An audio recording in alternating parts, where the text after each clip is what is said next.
आप सबको याद होगा कि 2014 में हम लोगों ने एक मुहिम शुरू की थी कि देश को आर्टिकल 370 के बारे में बहुत जानकारी थी, उसके बारे में बहुत कुछ बताया गया, कुछ राजनीतिक दलों के मैनिफेस्टो में एक लंबे समय तक था। तब हमने ये शुरू किया कि आर्टिकल 370 की चर्चा इस देश में बहुत हुई, लेकिन उससे ज़्यादा खतरनाक, उससे ज़्यादा डेंजरस जो धारा थी, जो भारत के संविधान में 24 मई 1958 को राष्ट्रपति पे दबाव डाल करके एक आदेश को जोड़ा गया, उसका नाम था आर्टिकल 35A। जहां तक मैं और तमाम दूसरे लोग, चाहे वो मेजर जनरल GD बख्शी साहब हों, कर्नल RS सिंह साहब हों, सुशील पंडित हों, अंकुर शर्मा साहब हों, ललित अंबरदार हों, हम सब लोग राजनीति में क्या हो रहा है, राजनीतिक दल ने क्या किया, सरकार ने क्या किया, कौन सी पॉलिसी आई, इकोनॉमी में पॉलिसी कितनी अच्छी है, बुरी है, ये तमाम सारे हमारा कोई मुद्दा नहीं है। इसके लिए देश में करोड़ों लोग हैं, करोड़ों पार्टियां हैं, करोड़ों लोगों को सवाल उठाना चाहिए। हम सब लोगों के डिस्कोर्स में राष्ट्र है, और राष्ट्र और देश में बहुत फर्क होता है।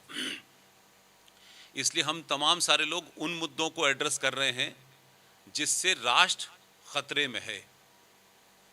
राष्ट्र के साथ जो जघन्य अपराध राजनीतिक दलों ने, सत्ताओं ने किए हैं, हमारे लिए वो मुद्दे ज़्यादा महत्वपूर्ण हैं, और उसके अलावा किसी राजनीतिक दल, किसी पार्टी, किसी विचारधारा से हमारा कोई लेना देना नहीं है। हमारी बातचीत से किसी को फ़ायदा हो सकता हो, हमारी बातचीत से किसी को नुकसान हो सकता हो, ये एक दीगर बात है। जिस तरीके से आर्टिकल 35A का मुद्दा हमने उठाया पूरे देश में,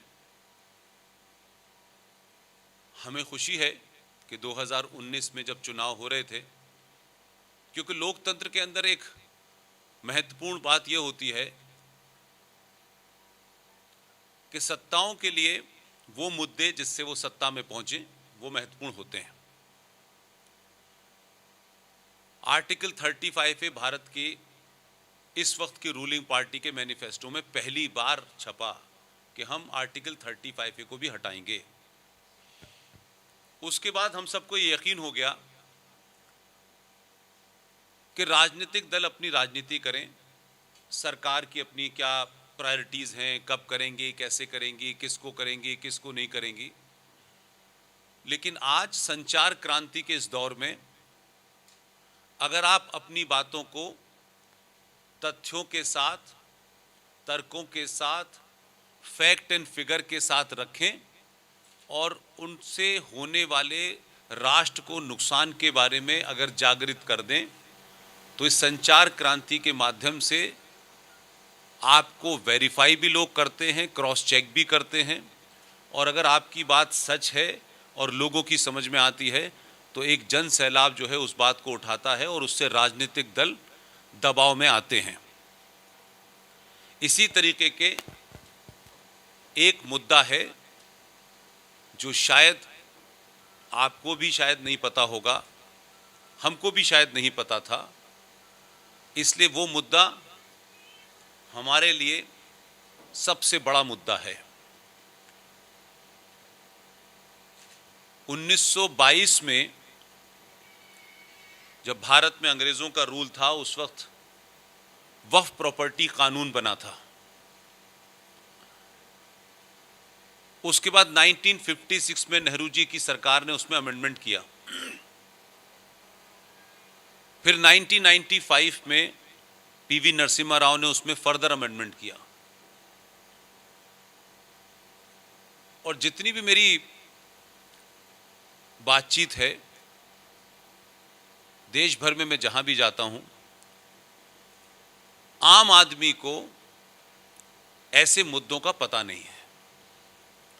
और ये मुद्दे आम आदमी से भी जुड़े हुए हैं और खरबपति और अरबपति से भी जुड़े हुए हैं। 1995 में वक्फ प्रॉपर्टी एक्ट जो अमेंडमेंट होके लागू हुआ, वो 2013 में कानून बन गया, संसद ने उसे पास कर दिया। अब उसमें क्या ऐसी बात है जो मुझे लगता है या आपको लगता होगा कि इस मुद्दे को उठाने की क्या ज़रूरत है या क्यों उठाया जा रहा है या इसमें कहाँ राष्ट्र आ रहा है, तो मैं आपको उसका थोड़ा सा ब्रीफ देना चाहता हूं।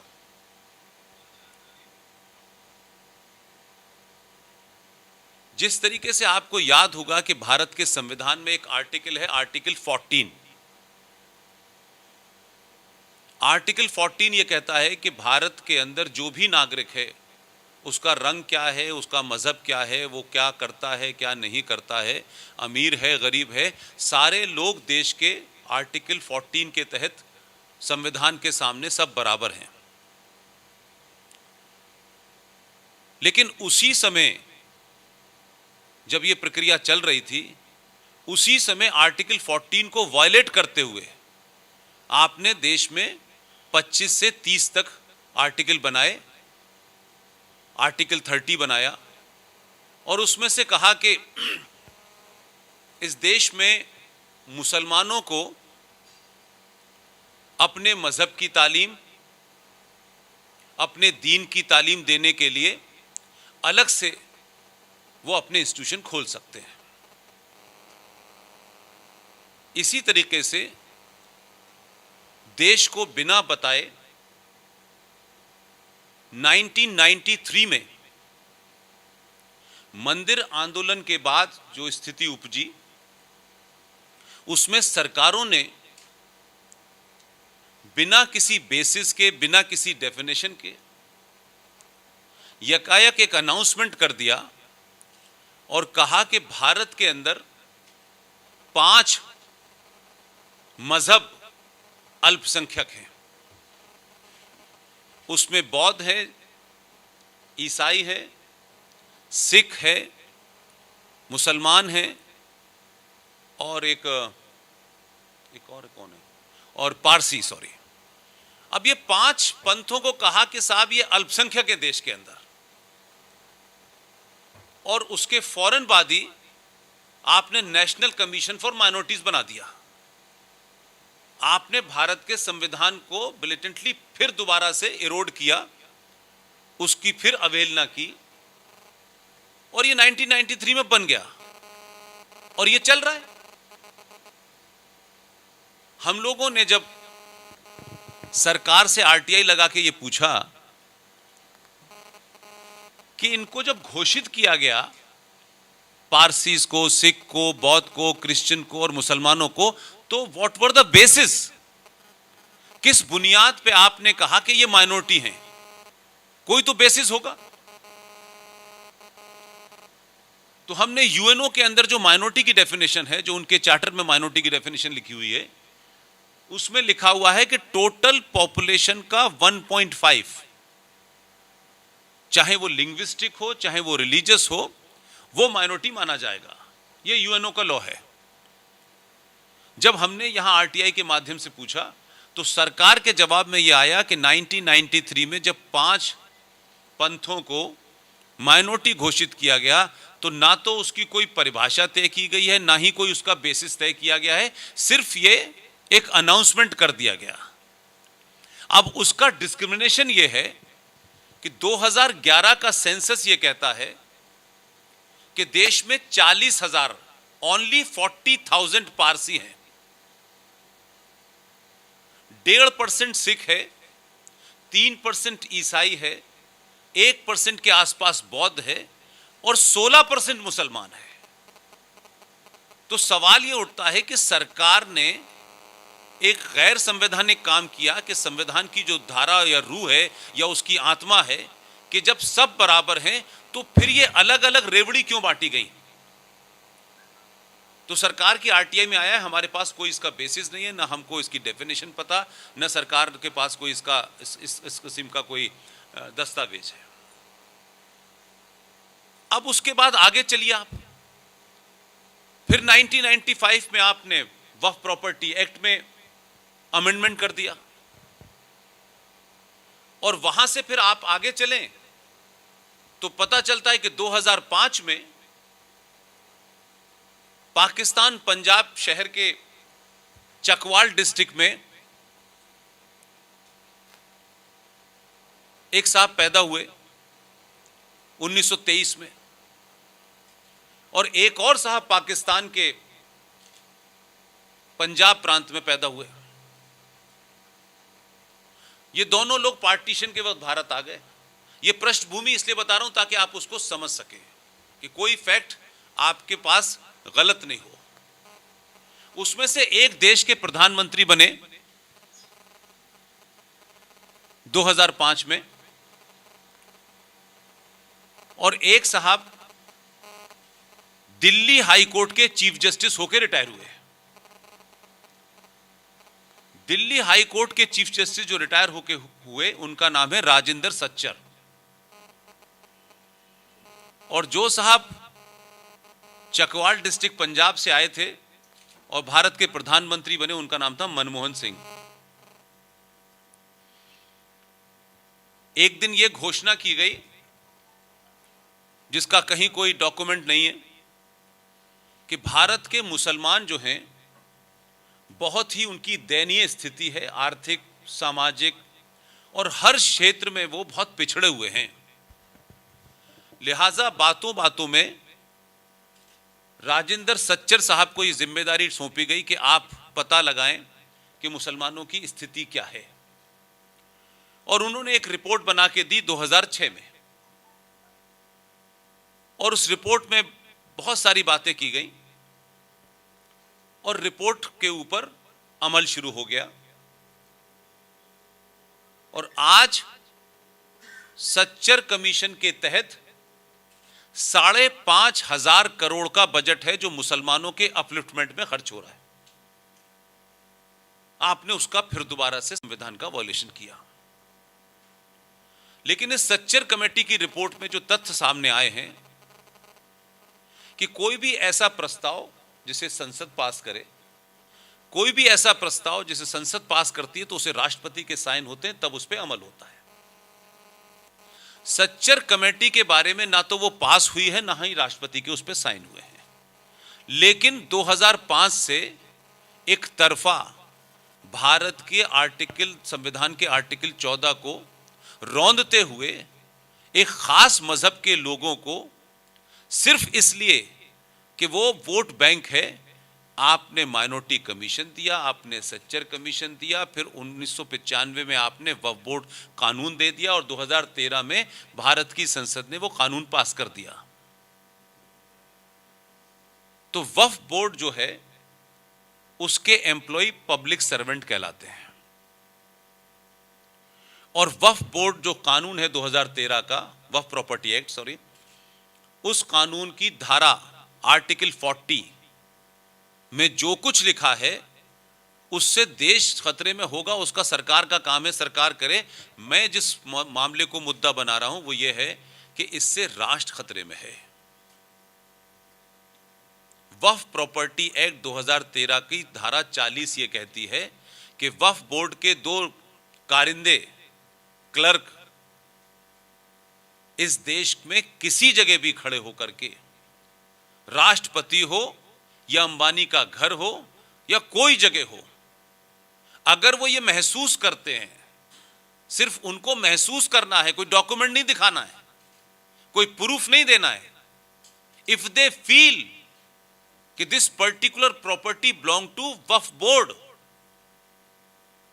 तो धारा 40 का अगला लाइन ये कहता है कि वक्फ बोर्ड के वो 2 कारिंदे, they will order the competent authority of that area, whether it is district magistrate or SSP or SP or SHO or municipal corporation, to vacate this place within 24 hour or 48 hour or 78 hour and hand over the key to the Waqf board.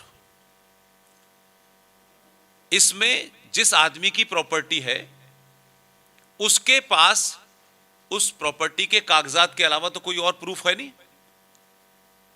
लेकिन उसमें जो आगे बंधन है वो ये है कि एक शरीफ आदमी उन कागजों के साथ कोर्ट जाएगा। वक्फ प्रॉपर्टी एक्ट 2013 यह कहता है कि हाई कोर्ट उसकी सुनवाई नहीं करेगी और जिसकी प्रॉपर्टी छीन ली गई है इस इल्लीगल कानून के तहत, वो दोबारा से वक्फ बोर्ड ट्राइब्यूनल में जाके अपील करे। तो उर्दू में एक कहावत है कि जो आपके कातिल हैं वही आपके मुंसिफ भी हैं। अब इस एक्ट के माध्यम से पूरे देश में 2013 से लेकर 2021 तक एक नया फैशन इस देश में चला है और आम जनता ये समझती है कि ये पुलिस का काम है। ये पुलिस का काम नहीं है। हाईवे पे मस्जिद, हाईवे के नीचे मजार, सरकारी जमीन पे मजार, इलेक्शन कमीशन के बराबर में मजार, रेड क्रॉस रोड पे मजार, एयरफोर्स भवन के सामने मस्जिद। उनको ये प्रूफ नहीं देना है कि ये हम क्यों बना रहे हैं, वो मानते हैं कि वक्फ प्रॉपर्टी पे बनी हुई है। इसकी जिंदा मिसाल आप लोगों के संज्ञान में आई होगी, इसलिए कह रहा हूं। इलाहाबाद में एक बहुत बड़े क्रांतिकारी थे जिनका नाम था पंडित चंद्रशेखर आजाद। उनके नाम से एक पार्क बना हुआ है, एल्फ्रेड पार्क। उस एल्फ्रेड पार्क के अंदर आज तक न कोई मजार थी, न कोई कब्र थी, न कोई मस्जिद थी। वहां यकायक मस्जिद भी बन गई, मजार भी बन गई और सारे खेल शुरू हो गए। हमारी टीम के एक सदस्य विष्णु शंकर जैन, जिनके पिताजी हरिशंकर जैन साहब, जो राम जन्मभूमि मामले में एक हिस्सा थे, उन्होंने इस पे अपील की कि यहां तो इस तरीके का कोई स्ट्रक्चर नहीं था, ये यकायक यहां स्ट्रक्चर कैसे आ गया। हाई कोर्ट के, इलाहाबाद हाई कोर्ट में जब ये अपील हुई तो वहां के चीफ जस्टिस साहब, उस दिन एक्टिंग चीफ जस्टिस थे कोई, उन्होंने सरकार को, उत्तर प्रदेश की सरकार को बुला करके काफी कुछ डांटा फटकारा। लेकिन सवाल यह है कि उन्होंने, मुसलमानों ने उस पर यह क्लेम कर दिया है कि देखिए साहब, हमारे रिकॉर्ड में यह लिखा हुआ है। यानी एक ऐसा सफेद झूठ जो बिल्कुल पब्लिक के सामने, जिसको आप झुटला नहीं सकते, उसके ऊपर भी उन्होंने कहा साहब सन फलाने में हमारे डॉक्यूमेंट, उनके पास कहां से औरंगजेब या बाबर उनको डॉक्यूमेंट दे गया था ये मुझे नहीं पता, लेकिन वो झूठा भी डॉक्यूमेंट है तो भी आप चैलेंज नहीं कर सकते। तो इस तरीके की घटनाएं इस देश में इतनी बढ़ रही हैं कि आपको जगह जगह सरकारी जमीनों पे मस्जिदें बन रही हैं, कब्रें बन रही हैं, दरगाह बन रहे हैं। ये रूटीन मैटर हो गया है। पुलिस को आप शिकायत करते हैं, पुलिस के पास उनको हटाने का कोई कानून नहीं है। तो लोगों को जब ये पता नहीं था तब पता चला कि वक्फ प्रॉपर्टी के तहत इस तरीके की नंगा नाच करने की एक तरफा इस देश के मुसलमानों को सरकारों में बैठे हुए लोगों ने छूट दी है। सरकार में जो लोग हैं या जो लोग थे जब ये बना, उन लोगों का अपना क्या एजेंडा है मैं नहीं जानता। मैं चाहता हूं कि इस मुद्दे पे देश के लोगों को अवेयर करें, पता करें कि जो गली गली मोहल्ले मोहल्ले जंग करने की तैयारी कर ली गई है, हर सड़क पे, हर गली में, हर पार्क में, सब जगह ये हो रहा है, ये इल्लीगल है। इस मुहिम को हम पिछले 3-4 महीने से शुरू की है और ये हमारा मुद्दा होगा। सरकारें क्या करती हैं नहीं करती, मैं सरकारों के बारे में कभी भी न कोई अच्छी या बुरी टिप्पणी करता। मेरा मानना है कि अगर आम नागरिक किसी मुद्दे को मुद्दा बनाएगा तो मुद्दा बनेगा, नहीं तो सरकारें अपने स्वार्थ के हिसाब से, अपने नफे नुकसान के हिसाब से चीज़ों को मुद्दा बनाती हैं। लिहाजा मैं ये मानता हूं कि 1946 में जब भारत के अंदर चुनाव हो रहा था, उस वक्त मुस्लिम लीग का एक नारा था। उस वक्त के जो सारे रिजल्ट हैं वो भी आपकी नॉलेज में होंगे कि 1946 के जब चुनाव हुआ तो क्या रिजल्ट आया था। देश भर में 1585 नेशनल असेंबली की, हमारे यहाँ असेंबलीज की सीट थी टोटल, उसमें 492 सीटें मुसलमानों के लिए रिजर्व थी। और मुस्लिम लीग का नारा था, लड़ लड़ के लेंगे पाकिस्तान, मर मर के लेंगे पाकिस्तान। ये उनका नारा था। और ये नारा आप जो इलेक्शन के जो सारे आर्काइव में डॉक्यूमेंट रखे उसमें सब कुछ मौजूद है। पाकिस्तान बन गया तो पाकिस्तान बना तो न तो कबूतर उड़ रहे थे और न गुलाब का फूल नजर आ रहा था। 11 से 21 लाख लोगों की लाशों के ऊपर पाकिस्तान बना। पाकिस्तान बन गया। अब भारत जो बचा भी, उसको आज मुझे लगता है कि नारा बहुत समय से सुनता रहा हूं, लड़के लिया है पाकिस्तान, हंस के लेंगे हिंदुस्तान। इस नारे को जो लोग नारा समझते हैं, मैं समझता हूं कि वो किसी कंफ्यूजन में है। आज वो ताकतों ने इस देश के राजनीतिक दलों को इस तरीके से दलाल बनाया है कि वो सत्ताओं में बैठने के बावजूद भी उन्होंने राष्ट्र विरोधी और देश विरोधी और संविधान विरोधी कार्य किए। इसलिए मैंने आपको 92, 93, 95, 2005 और उसके बाद 2013 के किस्से बताए। राजनीतिक दल बनते हैं, बिगड़ते हैं, टूटते हैं, सरकार आएंगी, चली जाएंगी। ये राष्ट्र रहेगा। ये राष्ट्र कोई सरकार नहीं बचाने वाली। सरकार अपनी सरकार बचाती है, पार्टियां अपनी सरकार बचाती हैं, कुछ वो और काम करती हैं, सड़क बनाती हैं, हवाई जहाज बनाती हैं। ये बनते बिगड़ते टूटते रहते हैं। ये कोई नई बात नहीं है कि एक बार जो सड़क बन गई वो कई हजार साल तक रहेगी, या एक बार कोई रनवे बन गया। लेकिन राष्ट्र को बचाना ज्यादा बड़ा इंपॉर्टेंट काम है। और आप कह सकते हैं कि राष्ट्र और देश में फर्क क्या है। राष्ट्र का एक बहुत छोटा सा अंग होता है जिसे देश कहते हैं। देश संविधान से चलता है, सरकार उस संविधान से बंधी होती है। उस सरकार का एक हिस्सा होता है जुडिशरी, एक होता है पुलिस, एक होती है सेना, और इस तरीके से वो पूरा का पूरा सिस्टम होता है जिसे आप देश कहते हैं। और देश एक जमीन का टुकड़ा होता है, उस टुकड़े की रक्षा करने के लिए सेना होती है। लेकिन राष्ट्र समाज चलाता है। राष्ट्र आस्थाओं से, परंपराओं से, सरोकारों से चलता है। इसलिए भारत के हिंदुओं को यह गलतफहमी हो गई है कि हिंदुओं, ये जो जितने मंदिर हैं, इनको बचाने का काम सरकार का है, इसको बचाने का काम समाज का है। और जब समाज कायर और लालची हो जाता है तो स्टेट इनक्रोच करती है। इसलिए हिंदू समाज जब अपने राग में खोया हुआ है, अपने स्वार्थ में खोया हुआ है, तो कोर्ट यह तय करती है कि हिंदुत्व की परिभाषा क्या है। जिस कोर्ट का काम धाराओं के हिसाब से देश चलाना है, क्रिमिनल को सजा देना है, वो कोर्ट वो काम नहीं कर रही।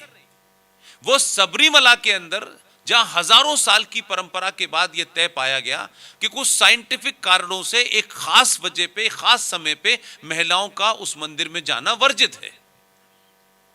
अब कोर्ट के पास तो अपनी अकल है धाराओं की, तो कोर्ट ने यह फैसला दे दिया कि सबरीमला मंदिर के अंदर जेंडर जस्टिस नहीं है। तो पूरे सनातन को आपने अपनी तथाकथित ज्ञान से यह बात करने की कोशिश की कि सबरीमला में जेंडर जस्टिस होना चाहिए, महिलाओं का प्रवेश भी होना चाहिए। उन्होंने यह नहीं बताया कि उसी केरल के अंदर कई ऐसे मंदिर हैं जहां पुरुषों का जाना निषेध है। इसलिए जो हमारे गेरुआ वस्त्रधारी जो संत हैं, महंत हैं, एकड़ों एकड़ों के उनके पास आश्रम है, उनको यह काम करना चाहिए था, समाज को बताना चाहिए था कि सबरीमला में उस वक्त जब वो मंदिर में महिला जा सकती है, क्यों नहीं जा सकती, उस सबके साइंटिफिक कारण क्या हैं। क्योंकि मैं ये आज भी मानता हूं कि ओवर द टाइम इन मंदिरों को लेकर के, या जो लोग भी इस क्षेत्र में काम कर रहे हैं, उनका अल्प ज्ञान या उनका स्वार्थ या लालच, उसने सही बात बता ही नहीं। इसलिए दुनिया में अगर सबसे ज्यादा कोई साइंटिफिक चीज है तो वो है सनातन। शुद्ध रूप से साइंस है, उसे सही तरीके से कन्वे नहीं किया गया। बताया नहीं गया। इसलिए हर आदमी बैठे बैठे अपनी एक नई परिभाषा दे देता है, और उसकी परिभाषा उस समय उसके अपने स्वार्थ को तो पूरा कर सकती है, लेकिन राष्ट्र के खिलाफ होती है। तो हमारी खामोशी, हमारे लालच ने हिंदुत्व की परिभाषा भी सुप्रीम कोर्ट ने हमें बता दी, हमने उसको भी मान लिया। लेकिन इसी सुप्रीम कोर्ट में एक वकील एक पीआईएल दाखिल करता है, और उन्हीं जजेस के सामने जो हिंदुत्व की परिभाषा दे रहे थे कि कुछ जेंडर जस्टिस मस्जिद में भी होना चाहिए, वहां मुसलमान औरत और मर्द नमाज क्यों नहीं पढ़ सकते? तो उन्होंने कहा नहीं, हम इस पे फैसला नहीं दे सकते, and what is your interest in it, you are not a party, ये कह के उन्होंने डिसमिस कर दी। तो हमको लगता है सरकार जो करती है वो तो अपनी जगह है। आपने संविधान को वॉयलेट किया, आपने भारत के कानून को वॉयलेट किया, और आप एक तरफा फैसला देने में तत्कालिक नजर आते हैं, और दूसरी तरफ आप कुछ भी बयान दे देते हैं, कोई भी फैसला दे देते हैं। लेकिन समाज में एक बात सबको ध्यान रखनी चाहिए, ये देश है तो सरकार है, ये राष्ट्र है तो सरकार है। सरकार से राष्ट्र नहीं है, सुप्रीम कोर्ट से राष्ट्र नहीं है। सुप्रीम कोर्ट हमारे लिए बनी है, हम सुप्रीम कोर्ट के लिए नहीं बने। तो ये जो गलतफहमी है कि सब कुछ वो तय करेंगे, हमें सिर्फ मानना है। और लोकतंत्र में जो 4 स्तंभ हैं, उन चारों स्तंभ में सबकी जवाबदेही है। एसएसपी साहब कुछ कर दें, आईजी कुछ कर दे, एक 12-20 लाख की कॉन्स्टिट्यूंसी से जाकर के एक एमपी जीत के आए, उसको ग्रिल कर सकते हैं जज साहब, एक आईपीएस को ग्रिल कर सकते हैं, एक आईएएस को ग्रिल कर सकते हैं। लेकिन इसी लोकतंत्र में जज साहब से किसी सवाल पूछने पे मानहानि कैसे हो सकती है? उनके फैसले के ऊपर भी कोई सवाल नहीं हो सकता है। उनके अपॉइंटमेंट जजेस के लेकर के अगर कोई सवाल खड़ा कर दे तो आप कंटेम्प्ट ऑफ कोर्ट से डराएंगे। आप देश की पार्लियामेंट मेजॉरिटी से कोई भी बिल पास करे, उससे तो बड़ी कोई अदालत नहीं है। तो अगर भारत की पार्लियामेंट ने संविधान की तमाम उसूलों को, बुनियादों को, उसके सारा फंडामेंटल्स को पूरा करते हुए जो भी बिल पास होते हैं मेजॉरिटी से होते हैं, ऐसा तो है नहीं कि किसी ने माइनॉरिटी से आज तक किया हो, कि कोई सरकार कैसी भी रही हो। तो धारा 370 भारत के दोनों सदनों में बहुमत से पास हुई, तो फिर सुप्रीम कोर्ट ने उसकी सुनवाई के ऊपर सवाल कैसे ले लिया? अगर किसी ने पिटीशन दी थी तो कहते कि अगर भारत की पार्लियामेंट ने इसे पास कर दिया तो खत्म हो गई बात। अब सुप्रीम कोर्ट उस पर अलग से फैसला करे। अगर आपने उसे एक्सेप्ट कर लिया, इस मीन कि आप उस पर जजमेंट देंगे। तो ये कौन से लोकतंत्र की कहानी है भाई? ये मुद्दे पता होना चाहिए। इन्हीं मुद्दों को लेकर के हम लोग देश भर में काम कर रहे हैं। बनारस आने का एक खास वजह यह है कि बनारस, आप जानते हैं कि भारत की दुनिया भर में आध्यात्मिक कैपिटल मानी जाती है, कल्चरल कैपिटल मानी जाती है। यहाँ बड़े ज्ञानी लोग मौजूद हैं। मेरे साथी हैं, मेरे गुरु भी हैं, उनकी ससुराल भी यहाँ बनारस में है। रॉ के पूर्व डायरेक्टर कर्नल RS सिंह साहब ने एक किताब लिखी थी, नो द एंटी नेशनल्स।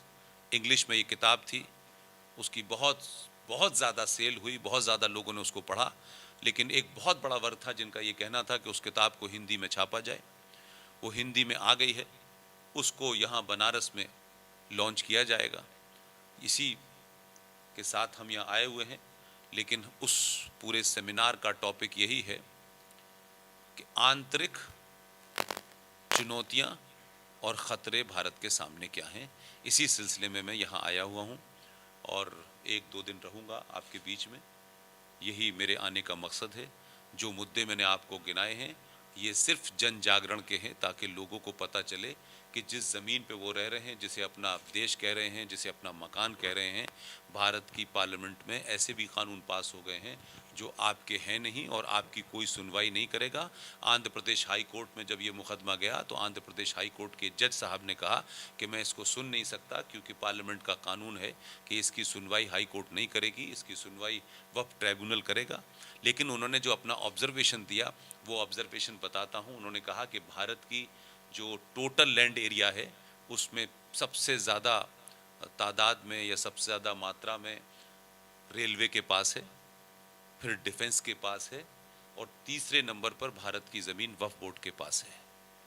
तो सवाल यह है कि जो लोगों ने 1947 में कम पॉपुलेशन होते हुए भी ज़्यादा ज़मीन ली, बांग्लादेश बना, कम पॉपुलेशन के हिसाब से ज़्यादा ज़मीन ली, वो हिंदुस्तान में लोग उसे बंटवारा कहते हैं।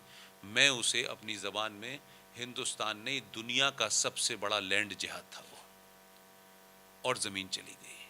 अब भारत में वो लैंड जिहाद पार्लियामेंट और सत्ताओं के माध्यम से हो रहा है और लोग खामोश बैठे हुए हैं। इसलिए मैं चाहता हूँ इसको देश के सामने लाएं। हम इस देश में रह रहे हैं, हमारे बच्चे आगे क्या क्या करेंगे, कैसे करेंगे, जो मकान आप इतनी मेहनत से बना रहे हैं वो आपका रहेगा या नहीं रहेगा, क्योंकि इसकी शुरुआत हो चुकी है। 7-8 साल में इस देश में बहुत सारे ऐसे केसेस आए हैं कि लोग मकान छोड़ के चले गए, उनकी कोई सुनवाई नहीं है, उनके पास इतना पैसा नहीं कि वो हाई कोर्ट भी जाए। बहुत लोगों ने सुसाइड कर लिया है। तो ऐसा नहीं है कि जिन लोगों को आप नहीं जानते जिन्होंने सुसाइड किया है, ये नौबत कल बनारस में, अलीगढ़ में, दिल्ली में, सब जगह नहीं आएगी, वहाँ भी आएगी, समय के साथ आएगी। आप सबका बहुत बहुत धन्यवाद।